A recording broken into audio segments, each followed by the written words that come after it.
All right, let's try that again. Apologize to everybody. We are actually en route to Nashville, Tennessee at the moment for the Music City Bowl, which will commence Monday afternoon. I'm joined by Kyle Spence and the one and only Kachine Alexander, former All-Big Ten guard. Guys and gals, it's good to see you both. Thank you for being here. And we're recapping a very interesting Big Ten win. Jan Jensen's first career Big Ten win as a head coach. Kachine, a game of runs today. This game was very strange. In fact, kind of capped off by that second half push by Purdue that put them within 8. followed up by a 16-0 run by Iowa. What did you see to propel Iowa to what ended up being a 21-point win? Yeah, gamer runs. That's that might be an understatement. But I've said this before, with a younger team, you're gonna kind of see that. So not surprised with that. I feel like they kind of settled in a little bit. I think the key was getting our hands on so many balls. I would be shocked to know the amount of deflections that we had tonight. This evening, that led to some easy buckets for us, things like that. But I think we just kind of settled in a little bit. There was times where we had 4 freshmen on the floor at one time, which is something we don't see as often. But I really am liking what I'm seeing by Aaliyah Guyton. I really am liking what I'm seeing. Every game she's getting more and more comfortable. Every game she's getting, feeling the game out a little bit more. Like, she's going to be our X factor at some point. I've said this before. I said this a long time ago. But I really do feel like she is going to be somebody that we are going to need down the stretch 100%. And I really hope that we continue to give her minutes. Again, I don't know if she has any restrictions on minutes or anything like that. But if she does not, we need to continually, slowly increase those so that when we do need her towards the end of the season, she's like 100%. But yeah, I think overall, I'm not surprised about the game. I'm just happy that we pulled it out. And yeah, kudos to Coach Jay for her first Big Ten win. Now, before we go any further, let's be very clear, not to rain anybody's parade. First of all, Kyle is the host today, so I should probably let him do the introductions. But want to make very clear, this is a Purdue team that really hasn't beaten anybody. You look at their record to this point, they really had 2 very difficult non-conference matchups against Notre Dame, against South Carolina. They lost those 2 games by a combined, I think, 94 points. So it's still kind of hard to gauge this team. Kachine, on paper, and then watching them today, they look like an average at best Big Ten team. Is it fair to say they probably finish no better than 9th or 10th in the conference at best? First of all, the fact that you said middle of the conference and you said 9th or 10th is insane to me. I'm sorry. I'm still catching up to the whole 18-team thing because that is crazy. I get it. 9 or 10 is like bottom of the Big Ten in my mind. So, sorry, I gotta get with it. Yeah. You would probably, that's so crazy to think. But yeah, I would think that. I mean, they might be able to be a little bit more 7th possibly, but I don't think that they'll finish higher than that. There's like 7 teams ranked right now, right? There's no way. I wasn't impressed with them at all. Yeah. I'm giving them the betterment of the doubt because, Purdue usually is a very scrappy team by nature in general. And you never know. The Big Ten is a funny way of doing things. And scheduling comes into play, guys, because not everybody plays everybody. Not everybody plays people twice and all these other things. So scheduling comes into play. Some people may have an easier schedule than others. I haven't looked at their schedules, say that too with well, their next 3 games they showed them at the end of the broadcast today. They play at Michigan State versus UCLA and then versus Michigan. Next 3 games. Yeah, they're gonna be 0-5 in the Big Ten. Michigan State to me is overrated. I'm sorry, but keep going. Well, let me just make very clear too. They also played Maryland and Kentucky. They also played Maryland and Kentucky. Got beat by 30 to Kentucky. So they have played teams. They just haven't beaten anybody. Yeah. And they were competitive in the Maryland game. Give them credit. They're 0-1 in the Big Ten heading into today. They only lost that game by 9 at home. So, but I mean, to your point, Kachine, this felt like a freshman. This was like the freshman game, right? Yeah. I mean, I don't think we've seen those 4 together. And I thought Ava Hayden played well. I think Taylor Strimlow continues to improve.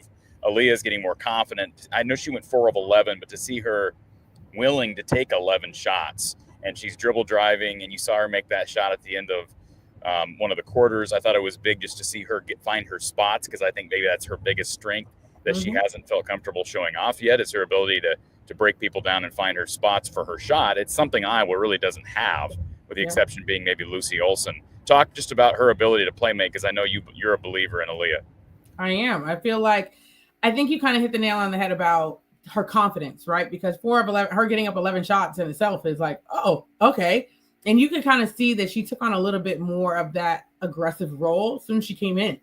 And so I was like, okay, she's starting to get a little bit more comfortable. You're starting to see a little bit of her shape that she had in high school coming out now. And just like you said, finding her spots. And I really do think that she could be a really nice option for us in that aspect. Like I said, I really want to see her and Lucy play the 1-2 punch. That's just me. And maybe that's just my selfishness. But I really do feel like that would be a good lineup for us with them playing the 1-2. But yeah, we don't have anybody else able to beat somebody off the dribble and create and switch directions. And we don't have any shifty players like that except for Lucy Olsen. So her being able to add that and drive and kick, she had a really nice one in transition. You know, she hesitated, went baseline, drew 2, kicked to the baseline, one more. And I think it was Sydney Falter hit the 3. Like, we don't have that as much. So I feel like her being that option and creating for not only herself, but the team is something we're missing. Kyle, you got any thoughts on that? I mean, obviously Taylor Strimlow gives you some ball handling as well, but there's just a desperate need for this team in addition to being able to find your spots and add a dimension that Iowa doesn't have anywhere else. Absolutely. With the exception being, no disrespect to Lucy, she's obviously can find her spots. She was quiet tonight. I mean, is this her first time in an Iowa uniform where she scores 6 points? I don't think she's ever gone for less than 10 in a game. First single-digit game. Yeah, I think first single-digit game she's had this year.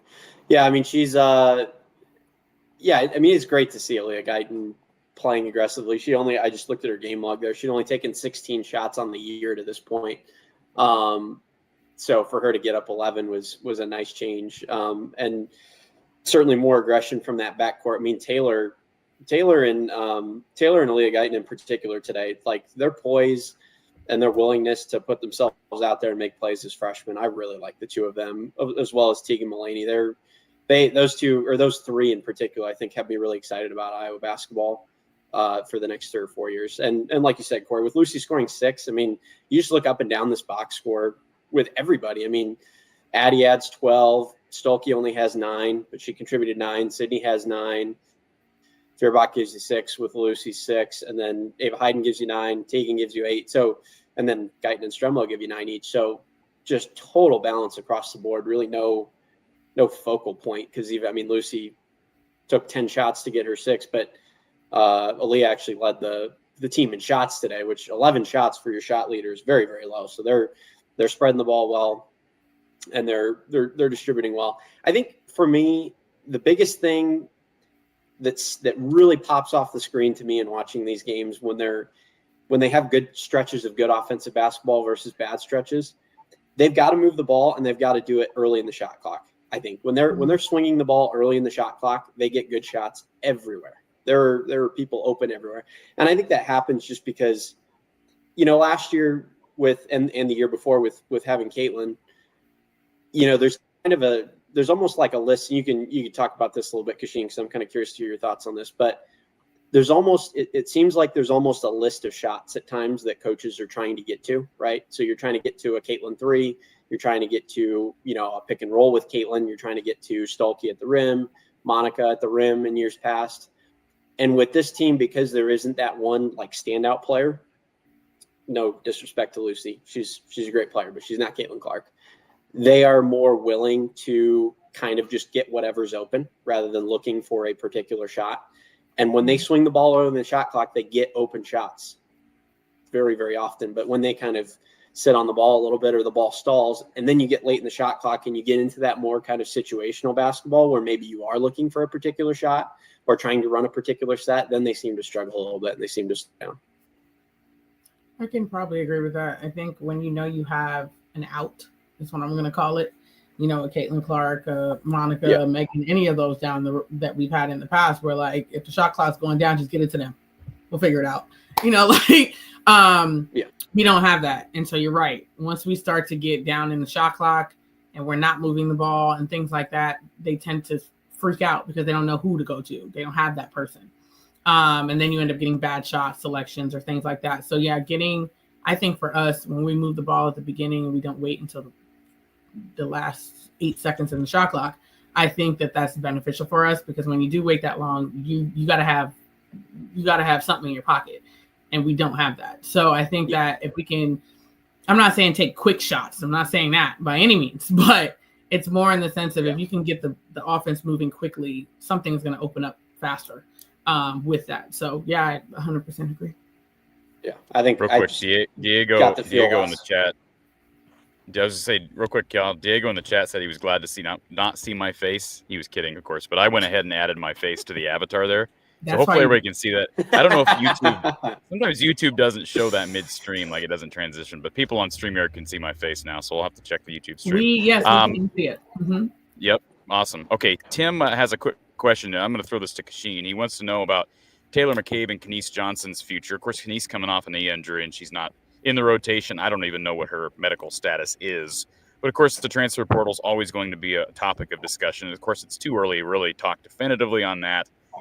But Iowa has not had a lot of players leave via the transfer portal during the Bluter era whatsoever. I mean, even since the modern era of transferring. Kachine, do you foresee I think you have to kind of assume that you're going to lose a player or two at a minimum on a year-in, year-out basis. And I don't know where Taylor's minutes are going to be. She made a couple of threes tonight, I believe. But she's obviously – her minutes are going to wane if she goes 1 of 5 from 3. We've talked about that. She's got to make threes or she's not giving you much. Yeah, Kenise is a definite for me. I hope that I would assume that she would. It wouldn't really make sense for her not to. Just my thoughts on that. Taylor, I think it depends on how the season goes, but I don't see her transferring though. I don't. Yeah, I don't see her transferring, although probably beneficial. She could go to Drake or UNI or something like that and have a fantastic career. So I don't know. Okay. And then Tim wants to know too about Callie Levine and her future. Now it's way too early. I mean, she's a true freshman out of Solon. She's coming with a loaded class.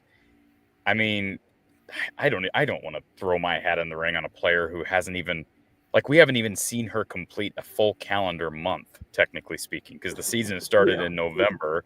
We're not even through December. So, she's not going to play much this year, barring injury, Kachine.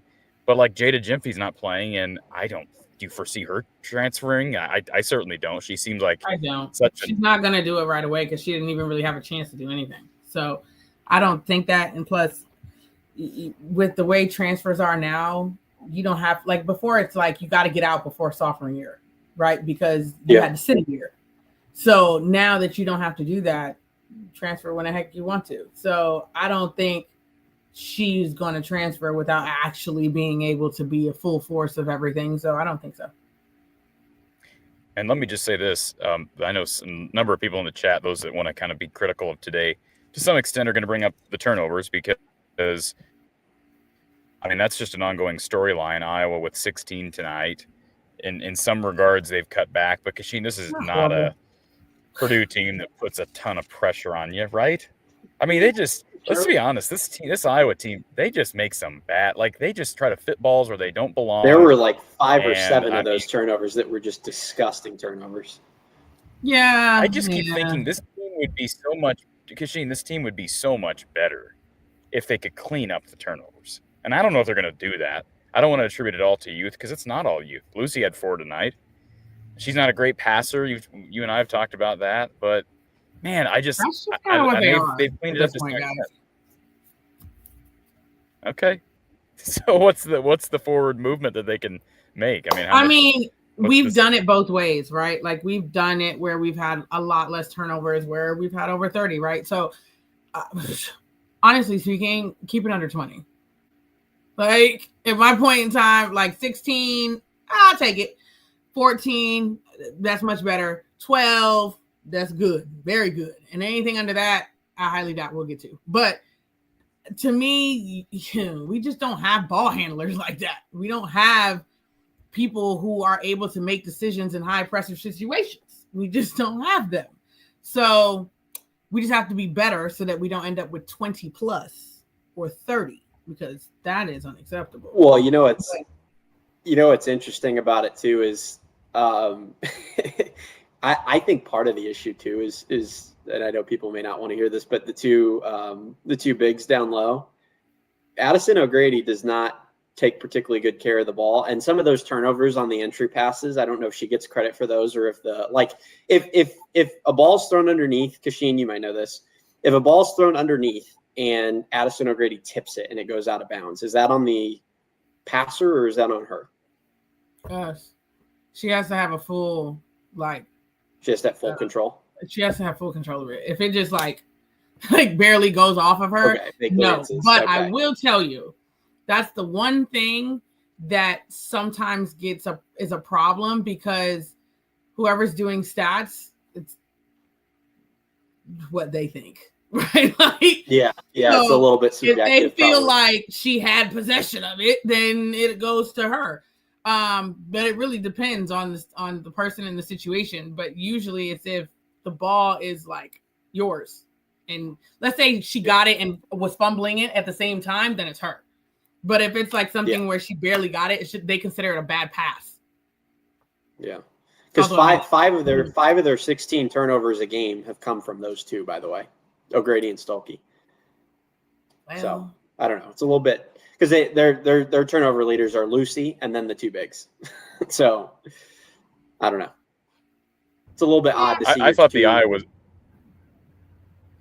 Kachine, I thought the Iowa defensive zone was pretty good. Active hands today. A little bit better job from Michigan State defending without fouling. Remember, that was not – Iowa had been playing pretty darn good defense throughout much of the first month and a half and took a bit of a step back in the game. It looked like maybe some things got cleaned up today, albeit probably not as dynamic as Purdue. Yeah, I think we need to do a better job of mixing it up, though. But I'm a big fan of keeping people on their toes, and we're going to have to do that. When we play at USC or UCLA or things like that, you can't just sit in zone. You cannot just sit in man. They're going to figure it out. So you're going to have to, you have to throw something at them. You're going to have to throw the kitchen sink. You know what I'm saying? You got to do something. So I feel like we should probably start working on that now, and not when we have like a 2-day prep. Folks, if you're here, we got about 300 people watching. If we could all get a like, right? We get a like from everybody, that helps in the algorithm and the stream and exposure for the show. We got a couple more comments here in the chat. Of course, if you want your comment to take priority, throw in a super chat. We'll get it up there on the screen for everybody. Mariana is watching from Portugal, so we appreciate our Portuguese listeners. How about that? Cool stuff. And Dexter wants to know, do you think – what time is it? Well, it's what is that? Central America, so it's not. Tell us in the chat. Central America. Where's Portugal? It's seven. I'm thinking difference. of what, 6 or 7 hour difference. What would you know about that, Kyle? 5 hours. Ireland's 6 hours away, and France is 7 hours. Yeah, I know. I was thinking Portuguese, Brazil. You can tell I've never traveled internationally. So, Dexter wants to know.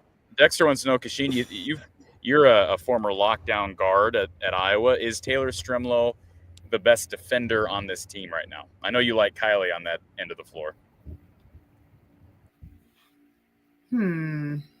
I think she has very great qualities for sure.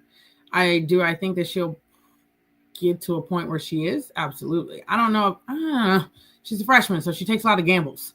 So that can end up biting her in the butt as well. If she's up against a more seasoned player, that's going to put her on the bench. So that's a hard one, but she's definitely up there though. I'll give her that. And I thought Tegan gave him better minutes tonight.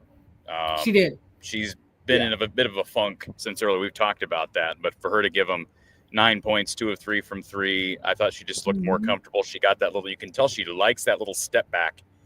And that step back 3, because she had an opportunity late in the shot clock to just launch it. And instead she took a dribble forward and then took that step back. And I think that's a little sneaky, because you don't often get a player with her size that likes that move. So just a side note, I thought it was good to see her. How about Taylor with the Euro step too, by the way? My goodness. Which Taylor are we talking about, Kyle?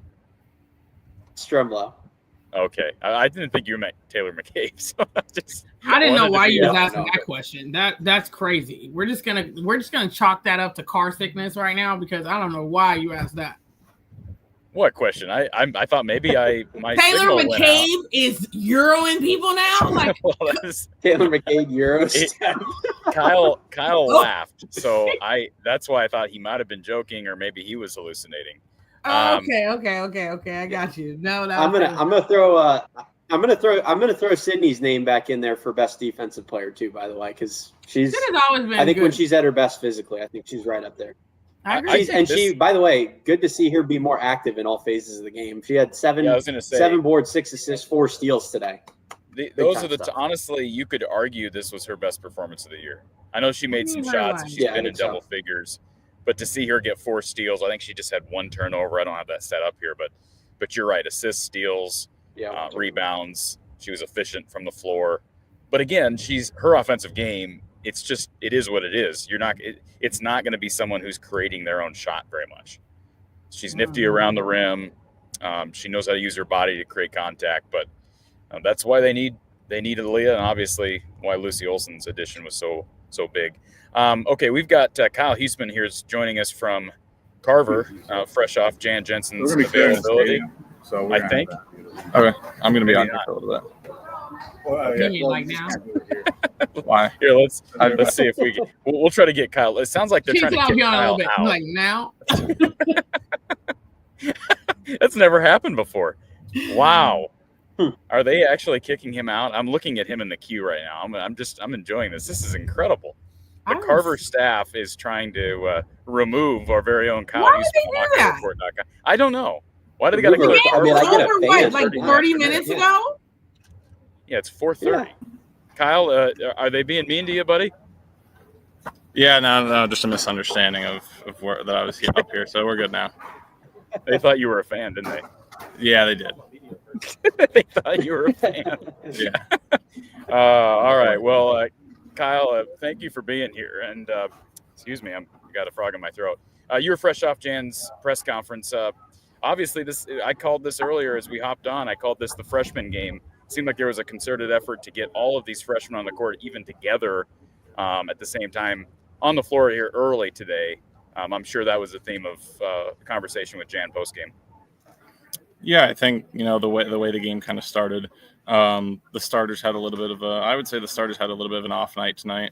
Lucy Olsen got off to a decent start with 3 shots pretty early there to get to 6 points, but I thought she had probably her most uneven performance of the season, and then really the whole starting group in general just never really to me hit on all cylinders. And Hannah Stolke had a couple fouls early, which forced her to the bench. And Jan kind of mentioned that pushed some of the freshmen into. She didn't necessarily want to play 4 freshmen at once, but when Hannah got that second foul, it kind of forced her to do that. But to me, this was kind of the game where maybe you don't mind having a few struggles and getting the freshmen out there for longer stretches, because they're going to need to rely on the freshmen in Big Ten play at times. Maybe not all together, but it's by themselves at times. So this was a good one where it's a Big Ten team. It's a little closer than you wanted, but for them to come out there in the first half and really be the ones to get the lead going and get them into halftime with a sizable lead, that was really important, and it was a big confidence builder for them. And Jan talked about all the freshmen in particular. She talked about each of them separately about what they brought to the floor today, and she was really happy. She's the type of coach that's going to look at the positive side more than the negative, at least when she's talking to us. In film study, I'm sure they get into the negatives plenty. But she always likes to point out the positives to us. And today the positives was that the freshmen came in and were the ones that for most of the game were the ones that helped Iowa get out to their big lead and get them the win. And Leah Guyton leading the team in shot attempts, Kyle. That's not something I don't think most fans in attendance or watching on Big Ten Plus would have expected. Yeah, and Jan pointed out that a couple of those were probably ill-advised. She thought that 3 or 4 of her 3-point attempts were a little ill-advised, and they'll go back and look at them on film and see what she could have done differently. But she also mentioned in the same breath that she's excited to see Aaliyah come out and have that aggressiveness, not being afraid to take the shot. She came out and she attacked and took some shots and finished with 9 points. And she made some shifty plays too. Got to the hoop a couple of times, knocked down the 1 3-pointer. She had that drive to the hoop that ended up getting kicked out and swung around for an open 3-pointer. So, despite the 4 of 11 shooting and 1 of 6 from 3, I still liked what I saw from Aaliyah Guyton over 20 minutes. And Jan mentioned that she's pretty close to having the minutes restriction off. You see that with the fact that she had 20 minutes today. We'll see what happens against Penn State on Wednesday if she can still get a decent amount of minutes. But it seems like she's trending closer and closer to having the minutes restriction off, and maybe we'll get to see some more Leah Guyton in there, which I know a lot of people would be excited to see. But I think today, I think I saw some good things from Aaliyah, but you saw some things where, she is still a freshman. Maybe you'd like to see her pass instead of, shoot that aggressive three-pointer. But like Jan said, and she says it with Taylor Stremlow too, you'd much rather have a player that takes the aggressive three-point attempt or takes that aggressive drive or takes that aggressive pass to someone rather than being tentative. And that this whole freshman group is pretty aggressive in what they do. Kachine, how much did you play as a true freshman? I came in for defensive purposes. Literally, that's it. That was it. I came in for defensive purposes, usually at the end of the game when we need to stop or something of the sort. And then sophomore year I started. So,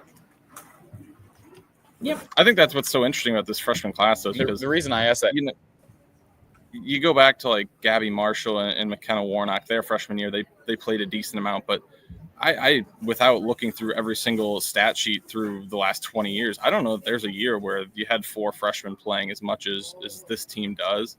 And that speaks to the talent that this freshman class has, but they have a lot on their plate right now. So I mean, it's been good to see them kind of get out there and be able to work through things. But now that you're in the Big Ten play, they're going to need them because, you talk about, if Taylor McCabe stays off the bench, she's the only rotation player off the bench that is not a freshman. Everyone else that's coming off the bench for major minutes is a freshman. So, it's just something that I kind of noticed that you probably have to go back a pretty long time to find the last time that Iowa had that many freshmen contributing. Mm-hmm. And the reason I asked that question, Kachine, is because I just wonder – all these freshmen played well today. I mean, I thought Ava Hayden played as well offensively as we've seen, as under control offensively as we've seen her. I mentioned Tegan Mulaney making a couple of threes, which is her game, including that step back. Aaliyah was obviously showing confidence, maybe some of those shots ill-advised. And then Taylor Stremlow was active everywhere. But I just wonder, Kachine, is there an aspect of this, maybe you've seen this in coaching, where young players, especially that are part of the same class, do kind of grow a chemistry and a camaraderie together to where maybe there is some sort of an advantage, even if it's a bunch of people that are young and freshmen and green on the floor, that maybe they can grow together in a game. Absolutely. Their plan is to be there for 4 years. So being able to play significant minutes for 4 years, they're going to be a very, very tight unit come their 3rd and 4th year here at Iowa. So I think that in general, them playing together and playing those kinds of minutes and being able to have kind of the same experiences to a degree is going to help them in the long run. I think I'll throw something in there too. Maybe this is an unfair comparison, but you talk about the 4 freshmen and how much they're playing right now. If they stick around for 4 years, maybe by the time they're seniors, maybe, an Addie Deals in the starting lineup. I think you'd expect that. But that's going to be 4 freshmen right now that by the time they're seniors, they're going to be playing, 20, 30 minutes a game as a group. And you talk about some of the chemistry that, Kate Martin and a Gabby Marshall and the Caitlin Clark and, even someone like Monica Sedano and Warnock, how many years they played together and the chemistry that they built up. I'm not going to say that that's how good they're going to be, but they're going to be able to build that level of chemistry by their junior and senior year because they just all came in at the same time. And when you can get a really good freshman class or a couple of good classes that end up being your starters for a couple of years, you can really build a lot of chemistry. So I think that's the first thing that I see right now is that if everybody sticks around and no one gets, significantly injured or have injury issues or things like that, they have the potential to, by the time they're seniors and, maybe 3 of them are in the starting lineup or 4 of them are in the starting lineup, they're all going to be playing by their senior year and playing a lot of minutes, and they'll have played a lot of minutes together for a long time. Those are pretty impressive numbers here, Kachine. I mean, They're not. Well, no, listen, there's 40. You got 40 points, 52 rebounds, 52 rebounds as a true freshman point guard. That's a pretty weird stat line there for a true freshman. That's a compliment. Well, if you know me as a player, it's not, because I was always a better rebounder anyways. So I know, but my offense had to catch up. That was it. So I was doing what I was comfortable doing in my freshman year, which is what most freshmen do. But yeah, then after that, I worked really hard my freshman summer going into my sophomore summer, and then that was it. Last thing for Kyle, because I know he's got to get out of there at some point, but Tim wants to know about Kachine, your relationship with Jamie, of course, her family enduring her loss this week, which is devastating to the Iowa women's basketball community. But Kyle, I know you've only been covering this program for a few years, and Kachine, you've been around. I don't believe you didn't play with Jamie, correct? Mm-mm. But what can you two say? 5 or 6 years before me. Maybe what can you two just say about what she's meant to the community, obviously with her radio work, but also what she obviously loved Iowa women's basketball, having been an alum.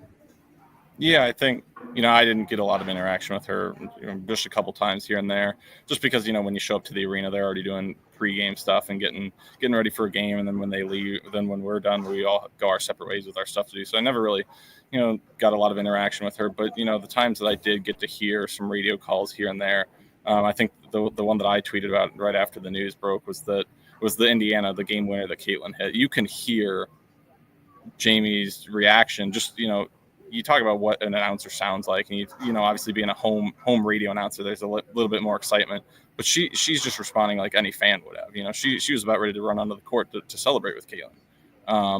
So you could tell in some of those moments, and she talked for a bit on the radio, like right when they went to the Final Four that first time after the win against Louisville. Just the way she talked about how important it was for them to make that Final Four, you could tell that she really loved Iowa women's basketball. And obviously she played at Iowa and then, was under Jan and Lisa at that time. So she comes back and Jan and Lisa are still here. And so, I'm just really glad that she got to experience, as a radio broadcast, to be able to go to the Final Four and be able to experience something like a Caitlin game winner before, she had to stop doing it, obviously with the health declining. But I would also like to point out Katie Gerald's stat. I don't know if you guys saw, I tweeted about it. Katie Gerald's brought flowers across half court to Jan right after they did the moment of silence for Jamie. And I don't know, someone was saying that maybe they got that to Jamie's parents that were here, maybe. I don't know that for sure. But really cool of Katie Gerald to do that. Katie played at Purdue and played against Jamie Cavey when she was at Iowa. So really cool of Katie Gerald to do that. And Jan mentioned it in the press conference that Katie Gerald was also one of the first people to reach out to Jan when her father passed away. So Katie Gerald's just a fantastic person, obviously, to do that. But yeah, obviously tough whenever someone passes away, but to have someone that was a part of Iowa women's basketball in a number of ways, as a player, as a radio broadcaster, and someone like that. Yeah, it's certainly a tough loss for the program, and Jan spoke highly of Jamie today. Do you have contact to get to know Jamie at all? You said what? Did she start working radio at the time?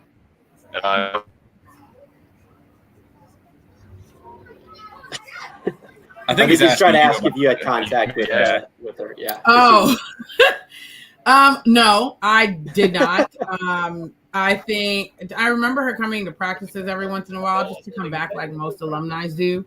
And I think for me, I remember her calling the game when we pulled off the upset against South Carolina. And I remember like you could almost hear the tears in her voice, because I feel like that's all of us felt what she was feeling in that moment. So that was like really cool to hear in general, especially having someone who had played there, put their blood, sweat, and tears on that court. And for us to get to that point as a program, she really embodied that and could hear it in her voice. And she almost made me tear up, because it was like, oh my gosh, like we're here, that kind of thing. So, but yeah, I guess I couldn't really say it better myself than what Kyle has already kind of said. So. Kyle, we appreciate you being here, sir. I apologize for my connection, but safe travel wherever you're going after this to get you everybody over to Hawkeye stuff. Of course, Tom Caker working the bowl. Kyle, thank you. Yeah, thank you, and we'll hopefully see you on Wednesday.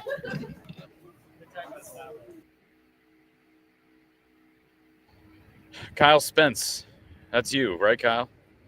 You're Kyle Spence? Yes, sir. Anybody ever confuse you with Spencer Petras? Thankfully not. All right. Well, I'm going to let you take this for a few minutes, Kyle. I know there's a couple of comments here that we can get to in the chat. Yes, We absolutely. got no callers today? Wow. Before we get into it, Corey, how far away are we from 10K? I want to shout that out one more time before we get to the bowl game. We're like 90. I think we need like 90 subs to hit 10K. Yeah, 90 subscribers. We get that here We're getting during close. bowl week. That'd be a nice treat. Yeah, absolutely. I want to see that happen during post game for the bowl game tomorrow. That'd be very cool, very fun, big milestone. Yeah. So Tomorrow, Kyle. Looking forward. Can you hear me, Corey? You go ahead. I can hear you. Okay, Corey's gotten in and out on us here. So Kachine, looking forward here. They've got Maryland coming into town. Really not a whole lot as far as like super top end teams in the Big Ten for the next couple of weeks until they hit towards the end of the season. They have a bunch of them. They've got USC, Ohio State, UCLA, Michigan, all pretty close together towards the end of this or middle end of the schedule. As they sort of cruise through these games, today it looked a little bit like there was a little bit of cruise control with the freshmen, and a little bit of, there were definitely periods of coasting when Purdue went on runs and stuff like that. How do you, as far as, psychologically, but also in terms of what Jan can do, how do you avoid that when they're playing against teams that they expect to be bottom feeders in the Big Ten? Give them something to work forward to.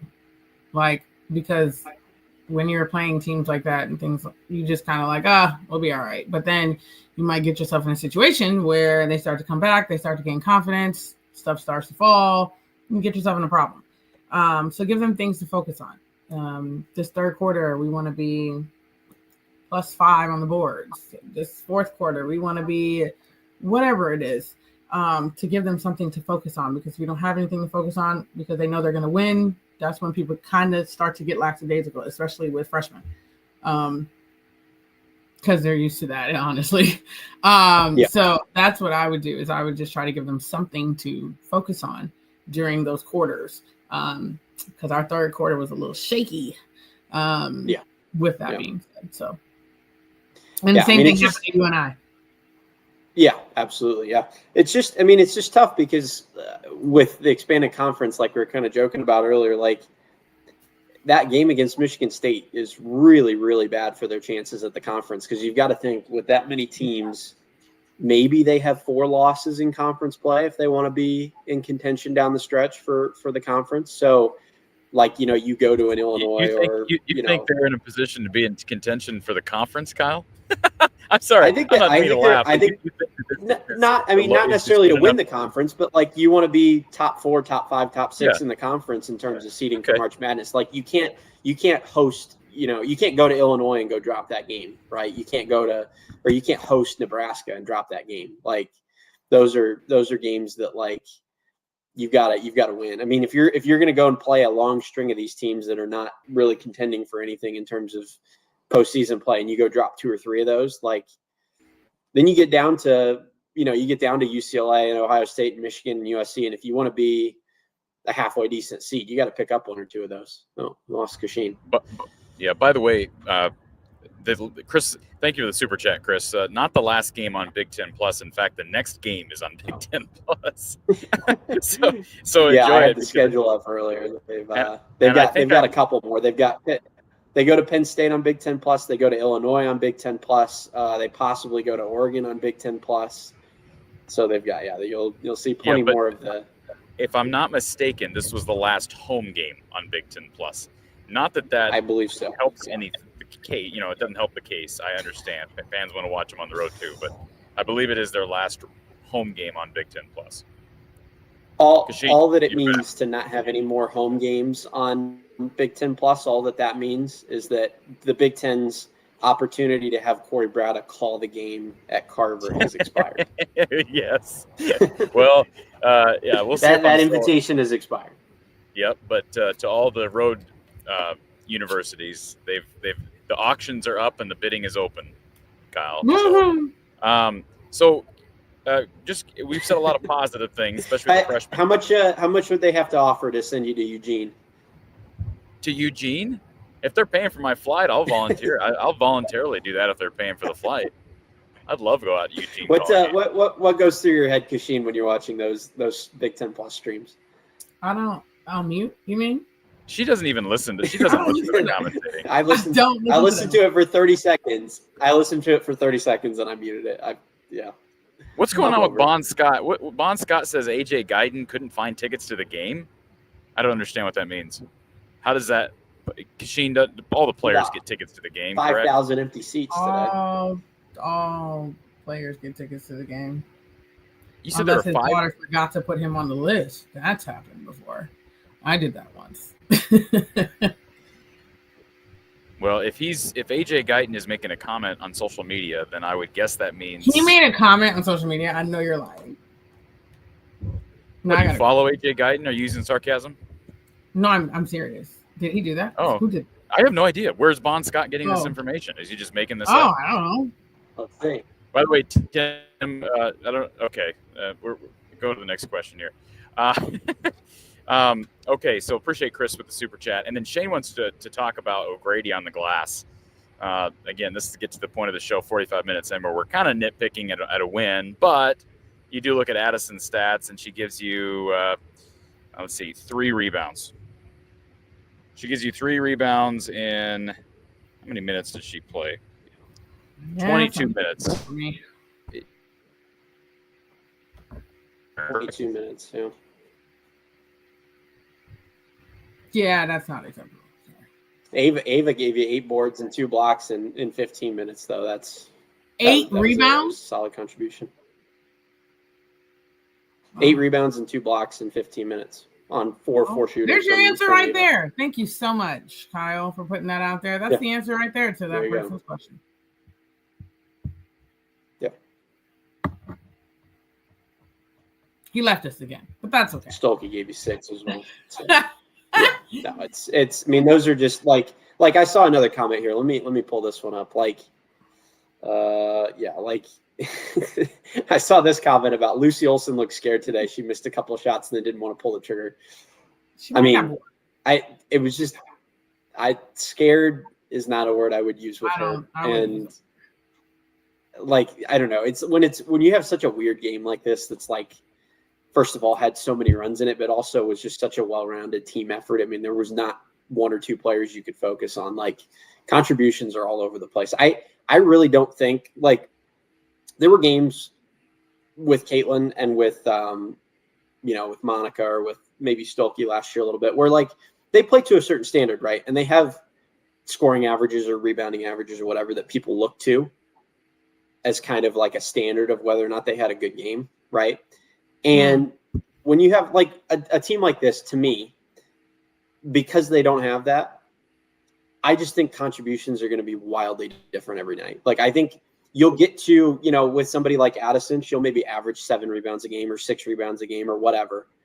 But those type of numbers, she'll get to the 6 or to the 7 by going 3 rebounds, 10 rebounds, 12 rebounds, 2 rebounds. Because the contributions from everyone are so different. So just looking at Lucy and going, oh, she scored 6 points tonight. Okay, I don't. We didn't need her to. How about that? We won by 21. We didn't need her to. That's okay. She can have a night off. Yeah, not worried about it. Amanda said this too as I watched it illegally streamed on YouTube. I was thankful I wasn't paying for it. There was a YouTube channel.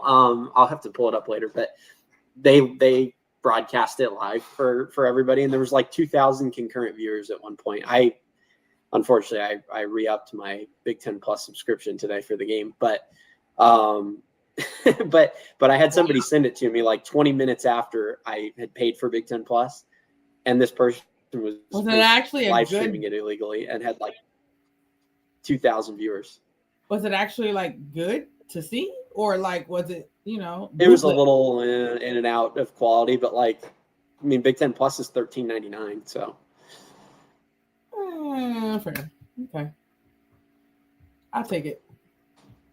What? I can't wait for that. Yeah, of Corey's bouncing in and out of the stream here, so we'll let Corey. You have any callers today? We don't have nothing today. Yeah, I don't know. Guys, we have the link down below. Let me throw it in the chat. We've got 4 or 5 people in line, but I guess I don't know. People just aren't. People aren't that interested by Purdue basketball. I think they're just. Do you think there's Kyle. any? Okay. Yeah. Go, Corey. I think they're just intimidated by you, Kyle. I think that's what's going on right now. Oh, somebody It's else. got nothing to do with me, Corey. Somebody All else. right. What's Me. any concerns with the free throw shooting today? Yes. Concerns, Corey. 47%. Strong word. 47%. But concerns? Well, when you shoot 47% from the free throw line, I'm concerned. That's a horrendous number. Don't be concerned because it's not a pattern. So don't be concerned. Well, they've had a couple of these. Yeah, in general, they've been pretty good at the line. The turnovers are a concern. Yeah, that's more than a concern. What's the what's the number, Kachine, for what's the magic number as a team for free throw shooting? What are you shooting for? 75. 75. Okay. All right. I think they're they're about definitely 72 after. You got to be today, 75 or above. Hey, That's they minimum. Okay. Well, they're at 73% after today.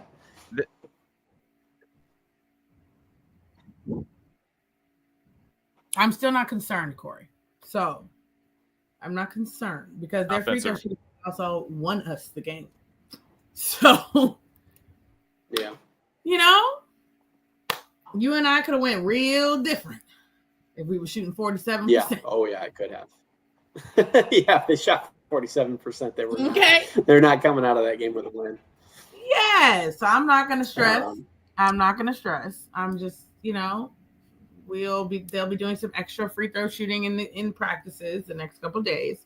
This was also their first game since the break. Doubt they were doing free throw shooting.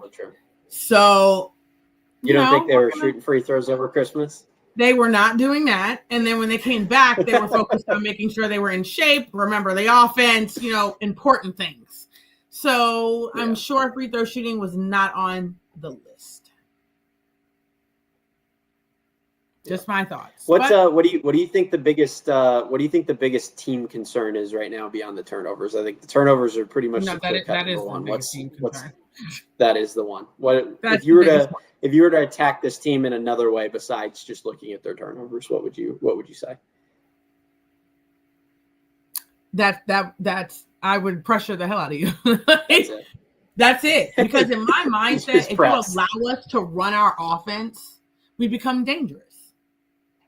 So if we don't allow you to run if they don't allow us to run our offense and they're in our faces, they're creating turnovers, they're making our jobs a lot harder, we don't handle that well. So we don't even have ability to get up shots.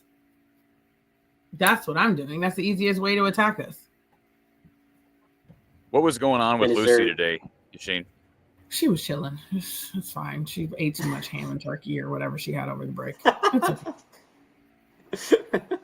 So again, she'll drop 20 again on New Year's. No, I don't have concern for Lucy. She had 6 points and we didn't even need her. So she probably felt that and was like, oh, okay. Sometimes it happens. Okay. Sometimes it happens where you, as a player, you're kind of like, all right, we'll be fine. Don't really have it. When you say sometimes it happens, are you talking about like your ability to shoot? No, she wasn't even aggressive. Like outside of the first couple minutes of the game, right? Because she came out, firing on cylinders. But even though she just kind of stopped doing anything, so she kind of disappeared, literally. She was all smiles though. It wasn't like this is why I say like the scares, or the comment before about her being like scared, like she was just having fun. She looked like she was playing pickup and having fun. Like she was just kind of messing around. I'm not even gonna lie to you. I don't know if I could ever play with that type of person.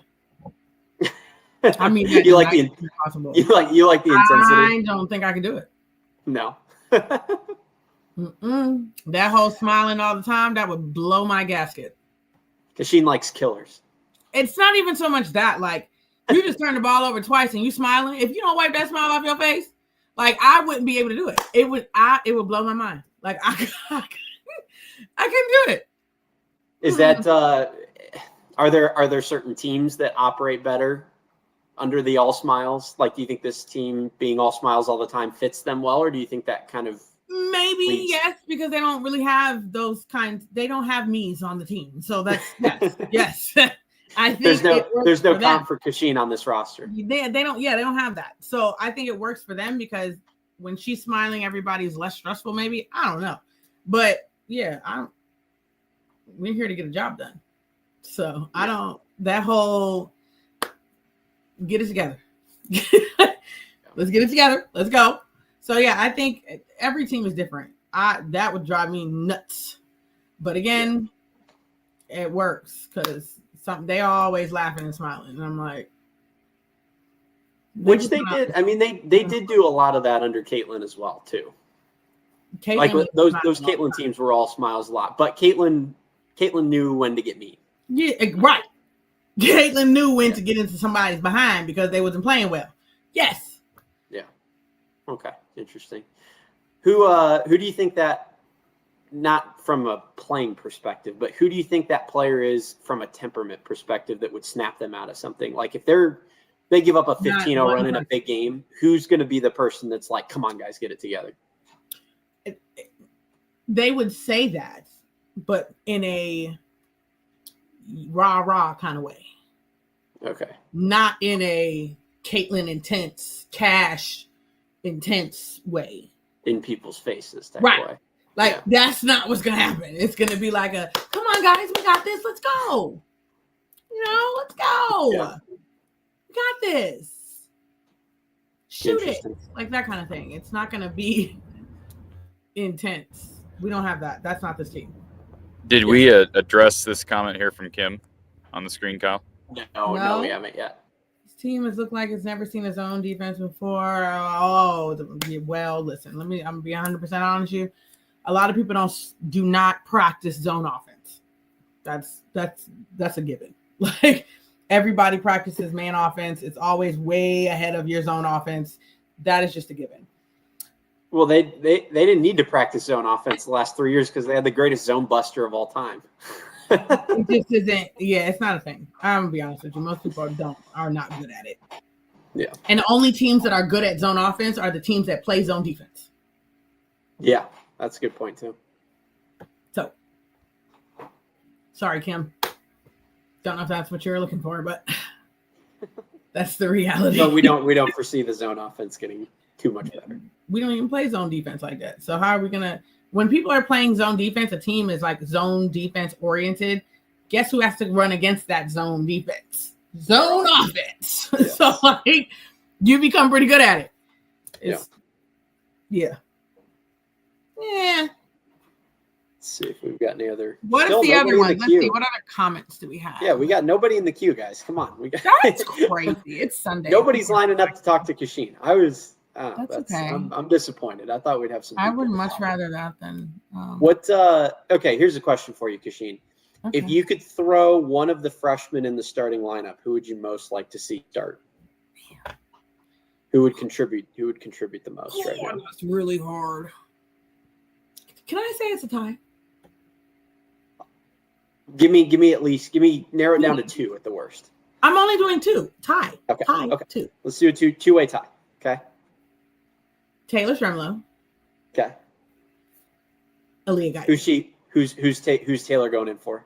You ain't ask all that now, Kyle. you ain't ask all that. You Who's Taylor going in for, Kachine? Who would I start? You didn't say who was coming out.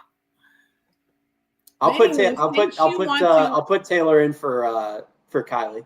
That's exactly who I was going to. Since you want to get messy today. Yeah. Yes, I would put in Taylor for Kylie. Hell, I would put either one of them in for Kylie. Yeah. honestly. You would do that right now? Is that what you're saying? You're advocating for that right now? He asked me. I asked if. Yeah, I know what you asked. I just want to clarify that you wouldn't do that right now. So you're being messy too now, Corey. I personally, I don't think it would be horrible. The only reason I keep them together is for the long term. Kylie ain't doing nothing for us. Yeah, really. What is Kylie doing for us that Taylor or Aaliyah can't do? You were a huge Kylie defensive fan here in the last month. Listen. I'm not saying she's not a great defensive player. I am not saying that. But you think Taylor can be just as good? Is she giving us outside of that she could do that off the bench? Well, I think Taylor could be just as good of a defender as Kylie. I think Taylor is just as laterally quick. She may not be as smart and seasoned, but I think she can be just as good of a perimeter defender as Kylie. Now, here's the deal. Kylie did knock down a couple of threes today, and if she can get that three ball going again, that's something we've not seen developed yet in Taylor Stremlow. Mm-hmm. Kylie's also not a great passer, though, so it's toss-up. I think they could do that right now. I think they'd be fine. And the reason why I say this, and if you take out, let's say we already said Taylor Stremlow is kind of even when it comes to the whole defensive thing. So cool. If you start Aaliyah Guyton and you take out Kylie, you just move Lucy to whoever's their best player. She's a great defender as well. People don't talk about her enough. But the other piece to it is that she won't be having to handle the basketball as much as she normally does. Because trying to be the like defensive lockdown player and having to handle the basketball, that's a lot of work. So I wouldn't. I would say no to that. It is, but if you're going to have her as an off guard, especially Kachine, if they start picking Lucy up 94 feet, if they start picking Lucy up full court and asking her to do what she's doing on defense, you can't do that. So that's why I said if you can do it, she's not gonna be playing her 35 minutes every game. Mm-mm. Yeah. You want to address Angela's question here, Kyle? Angela says I mean, what again, Angela? Please tell me what exactly is Kylie giving us outside of defensive intensity right now? Kylie's shooting 32% from the floor right now, 25% from three. Well, again, so Taylor, it does not even give you a threat from outside right now. I mean, again, guys, we're not saying the starting lineup does not stay in the game the whole day. True. We are only saying who, and I never care about who starts. It's all about who ends up playing more minutes at the end of the day. So it doesn't matter to me. But at the same point in time, it's not like she's outplaying anybody. She's not. So that's my only thing. When Taylor comes in, I told you guys, I do like her coming off the bench because when she does come in, there is a complete shift in how we play when she comes in the game. When she's, playing well, it's a complete shift. Our intensity is different. Everything changes with that. So that's the only reason why I said that. But I honestly don't care who starts and doesn't start. Did I just hear you say that that Iowa has a complete shift in mentality, and Iowa plays with more aggression and more fire with Taylor Stremlow in the lineup than Kylie Feuerbach? Did I hear that correct? You did. Okay, that's a pretty strong statement, I think. Yeah, it is. And the only reason why I say that is because if you guys have Taylor Stremlow, she got some SHIT to her. Like she stares people down. Like she has a little bit of dog in her. Like you can tell when I was gonna say she's what we'd affectionately call a dog. Yeah, like she has that. Kylie's not that. She you know what's funny, Kachine, is there were a couple games early on that I thought Kylie had that, and really what it was Kylie wanting to start, I think. Yeah, Taylor just has it in her. Kylie can force it out of herself when she feels like she needs to play well to keep her starting job. Mm-hmm. That's why I say that, because like there's a different kind of swagger with Taylor than there is with Kylie. Yeah. That's all. Do we want to, I guess there is a one more thing that we need to, order of operations we should look at, and that's the next game on the schedule on New Year's Day on the 1st on Wednesday. So it's 12 p.m. Central Time, another Big Ten Plus tip. This Penn State team, this is a road game. So there's that. Kachine. Iowa hasn't yet proven they can really win on the road, with the exception being the Drake game. They blew that game at Michigan State. They haven't played true road games, with the exception being those two. It's a Purdue team, a Penn State team that, again, sort of like the team Iowa saw today, has not beaten a ton of great basketball teams. They got to win over Georgia, got to win over Providence. They got blowout loss to Minnesota, got a loss at home to St. John's. They lost to Indiana, lost to Kansas, a team that Iowa faced. Needed overtime to beat Drexel. Oh, that's giving bottom of the bit. That's giving 15, 16, 14 in the Big Ten. Lord. So, yeah, I don't know. By the way, if our listener from New York is trying to call in, I cannot get the actual phone line. We just don't have enough signal, enough bandwidth to do the actual phone line. So if you're going to call in, I think it's our caller from New York, Cash. I would urge her, if she could, try to call in via StreamYard, because I just don't have the capabilities of the phone line here. So anyways, what can you tell us about the Nittany Lions, if anything, Kachine? Again, it's probably a team that will finish lower half of the conference, but it is on the road, and you feel like it's a game Iowa needs to win, given the fact that they lost at Michigan State the way they did. Terrible arena. God. You'd be nice to the Bryce Jordan Center. I cannot stand them. Okay. They ought to play this game at the Palestra like the men have done. The men have gone out there and played at the Palestra. Start at the Palestra. That's the worst arena in the Big Ten. Well, when I was there, I don't know about now, but when I was there, that is one of the worst arenas. But beside the point, don't let it be a trap game. That's all I'm gonna say. Penn State needs a win. Iowa has proven to be potentially up and down. Again, we played Drake all the way. We played UNI. We played some teams that we probably shouldn't have been that close with, although it is a rivalry game. Those are always usually close, but still, Michigan State, like things like that. I think that we have to be careful with these bottom of the Big Ten games, especially away games. We have to be very careful with that. And so I feel like they, on their mental aspect, that coaching staff and that team is plotting on this to be a potential win for them. Because if you can get an Iowa team we're ranked, on your home court, and I'm sure there are some people, I'm not saying me, who think that we're overrated. So if that is the case, I'm pretty sure that team is ready, will be ready and waiting for us in that game. So you think this Iowa team is overrated, Cash? I didn't say that. Do not put words in my mouth, Corey. What I said was. Corey's trying to stir stuff up today. No, I'm just asking, do you think they're overrated, Kachine? Do you think they're one of the 25 best teams in the country? Kyle doesn't even like that question. He doesn't even he knows where this is going. Yes, I do. Go ahead, Kachine. Put it out there, Kachine. This means if you due to our record, that would suggest that we are a top 25 team. Oh, okay. All right. You're not getting me, Corey. Absolutely not.